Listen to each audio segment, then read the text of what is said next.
அஸ்ஸலாமு அலைக்கும். இன்றைக்கி நம்ம வடி பிரியாணி பாஸ்மதி ரைஸில் 2 kilo chicken 1 kilo basmati rice போட்டு நம்ம செய்ய போகிறோம். அதுக்கு தேவையான பொருள் ஃபஸ்ட்டு எண்ணெய், கடலெண்ணெய் 150 கடலெண்ணெய் ஊற்றிக்கோங்க. ரீஃபண்ட் ஆயில் 100 ஊற்றிக்கோங்க. ஊற்றிக்கோங்க.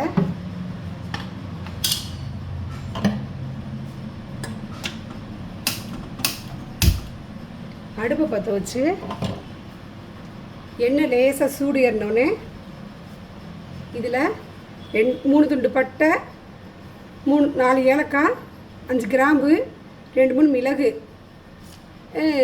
பிரியாணி இலை ஒரு 4 சின்ன துண்டு, இதையெல்லாம் சூடு ஏறினோடனே எண்ணெய் சூடினோடனே இதில் போட்டுடணும். எண்ணெயில் போட்டு கொஞ்சம் பொரிய விடணும்.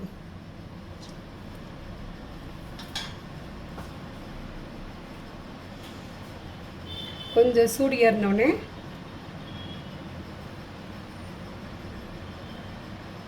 அஞ்சு மீடியம் சைஸ் பல்லாரி, 5 மீடியம் சைஸ் பல்லாரி நம்ம கொஞ்சம் வித்தியாசமாக செய்ய போகிறோம்.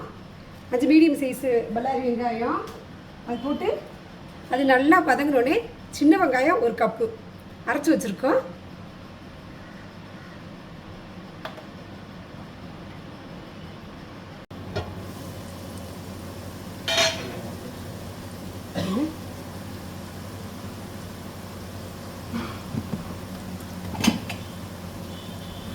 அடுத்தது இஞ்சி பூண்டு பேஸ்ட், சின்ன வெங்காயமும் பல்லாரி வெங்காயமும் நல்லா வதங்கின பின்னாடி இஞ்சி பூண்டு பேஸ்ட் 2 ஸ்பூனு,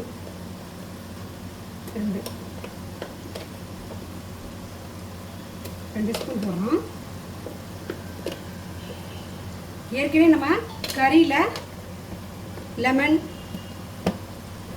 இது ஊறுறதுக்காக, உரப்பு ஊறுறதுக்காக கறியில் லெமன், இஞ்சி பூண்டு பேஸ்ட்டு, மிளகாத்தூள், தயிர், உப்பு இதை போட்டு நம்ம பிரட்டி ஒரு மணி நேரம் ஊற வச்சுடுறோம். வெளியில் ஊற வச்சுட்டு இப்போ பாக்கி உள்ள இஞ்சி பூண்டு பேஸ்ட்டு இதில் போடுறோம். போட்டு நல்லா இது நல்லா வதங்க விடுறோம். வதங்க விட்ட பின்னாடி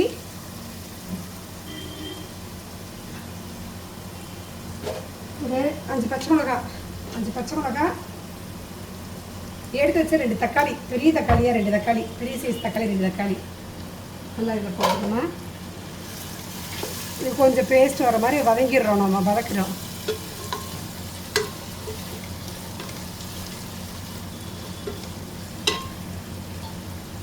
நல்லா வதங்க விடுறோம். சரி நேரம்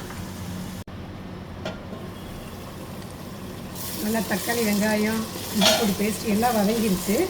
வதங்கின பின்னாடி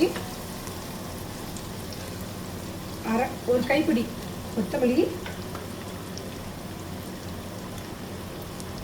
ஒரு கைப்பிடி புதினாவை போட்டு நல்லா வதக்கிடலாம். இது வதங்கிட்டு இருக்கும்போது நம்ம ஏற்கனவே மிளகாத்தூள், இஞ்சி பூண்டு பேஸ்ட் எல்லாம் சேர்த்துருக்கோம் சிக்கனில். அதுக்கு வேப்பூடு பத்தாததுக்கு ஒரு 2 டீஸ்பூன் மிளகாத்தூள்,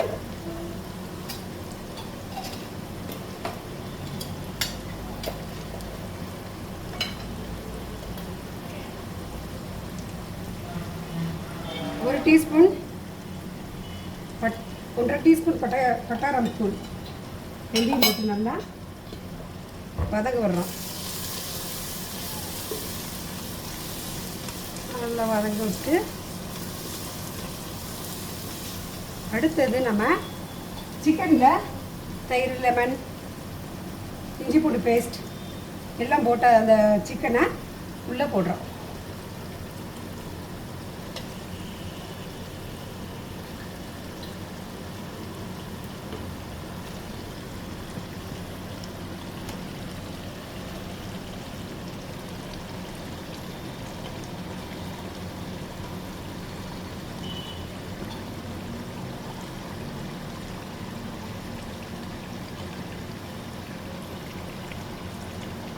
போட்டு நல்லா இதை நம்ம வேக விடுறோம். இருக்கிற பாக்கி மசாலாலாம் அதில் ஊற்றி நல்லா வேக விடணும்.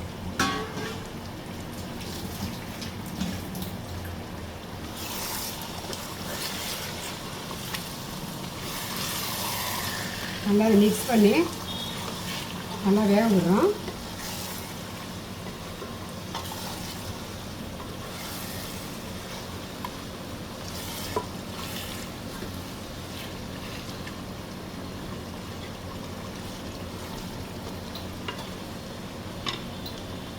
மூடி ஒரு 15 நிமிஷம் வேக விடுறோம்.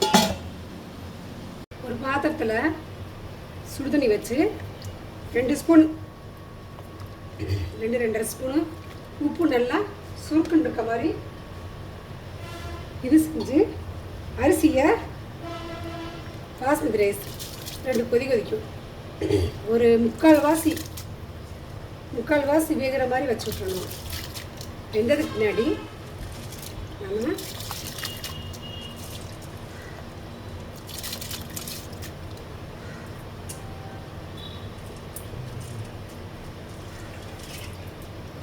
முக்கால்வாசி நல்லா ஒரு 80% நல்லா வெந்ததுக்கு பின்னாடி பாயில் ஆனதுக்கு பின்னாடி இதை வடிகட்டி நம்ம சிக்கன் மசாலா இருக்குல்ல, சிக்கன் மசாலா அது கொதி வரட்டும். சிக்கன் நல்லா வெந்துருச்சு, பாயில் ஆயிடுச்சு. இந்த பாயில் ஆன சிக்கனை என்ன செய்யணும், நல்லா சிம்மில் வச்சு இதை அப்படியே எடுத்துக்கணும்.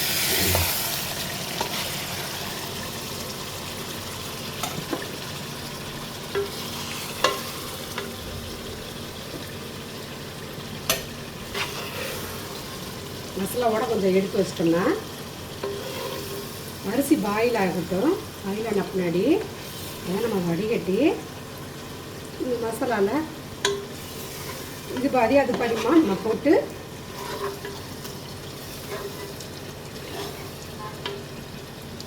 கொஞ்சம் இதாகட்டும். நம்ம தண்ணி மட்டும் அளவாக நம்ம வடிகட்டி ஊற்றிக்கிடலாம், அளந்து ஊற்றிக்கிடலாம். இது வடி பிரியாணினால அரிசி வடிகட்டினால நம்ம அரைச்சப்பு மட்டும் ஊற்றினா போதும்.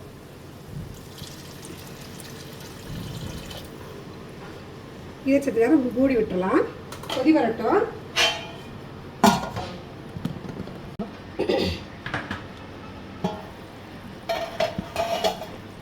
நம்ம வடித்து வச்ச அரிசி பாயில் ஆயிடுச்சு. அதான் நம்ம பாதியை போட்டுடலாம். இதில்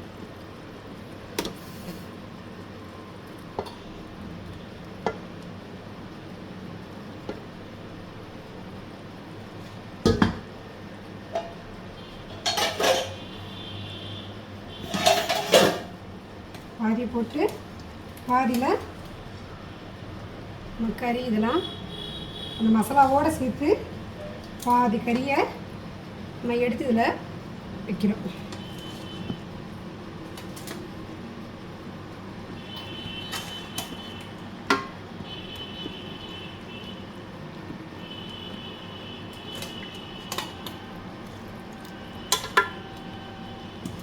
பாக்கி ஒன்று பாதி அரிசியை ரைஸை வடித்து வச்ச ரைஸை இதில் போட்டு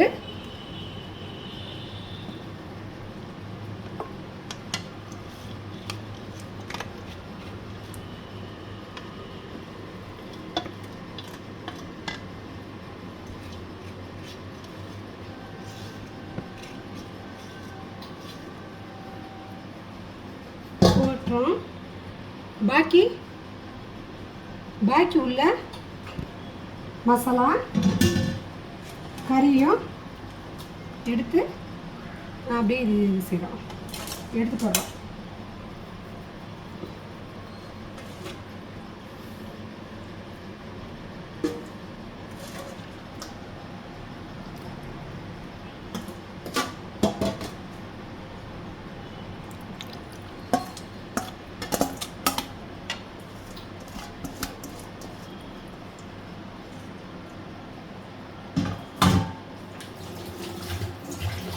போட்டு கரெக்டாக நம்ம இது பண்ணிவிட்டு அமைக்க வச்சுட்டு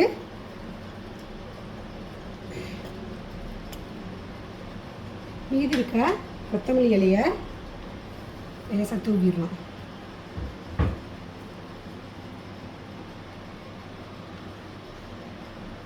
தூவிட்டு அப்படியே மூடி விட்டுலாம்.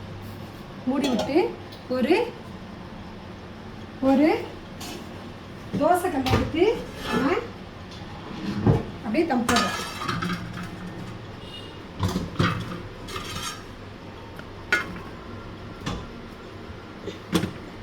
ஒரு 10 நிமிஷம், ஒரு 5 நிமிஷம் ஹையில் வச்சுட்டு 10 நிமிஷம் சிம்மில் வச்சிடணும். அவ்வளோதான்.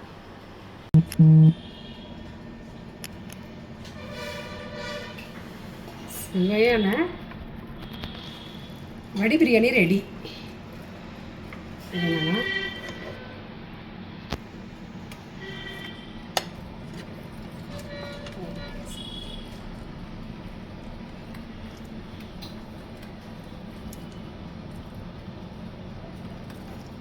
பிளேட்டில் நம்ம சேவ் பண்ணிக்கலாம்.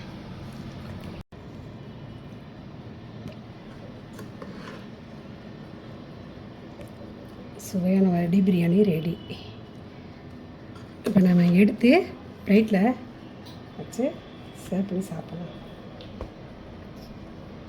என்ன பேசுகிறேன்?